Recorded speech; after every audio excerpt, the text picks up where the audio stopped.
The last 12 months has offered us many chances to reflect on what's gone before and what lies ahead.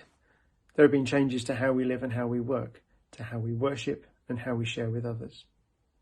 If I think back to this time last year, I remember the hope we had when we were wondering whether spending time with others would be permitted or even safe.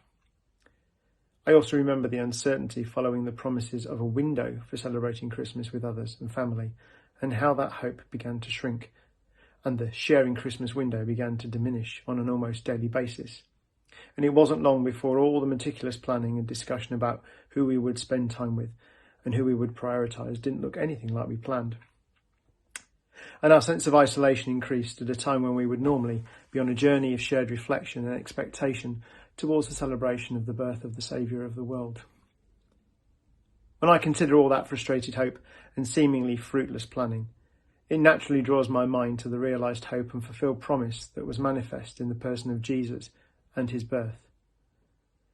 And we know the promises made through the Old Testament prophets of the Messiah and the King to come, and we're assured of the hope in Jesus, the joy of his eternal presence, the love of a God who gave his only Son to be our Saviour.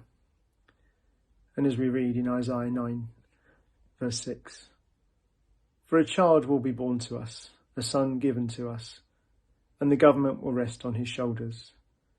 And his name will be called Wonderful Counselor, the Mighty God, the Everlasting Father, the Prince of Peace."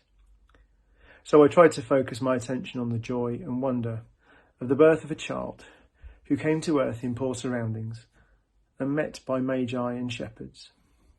A child who fulfilled God's promises. A God who doesn't promise one thing and then withdraw it. A God who sent his Son to be our hope and salvation. A God who loves us.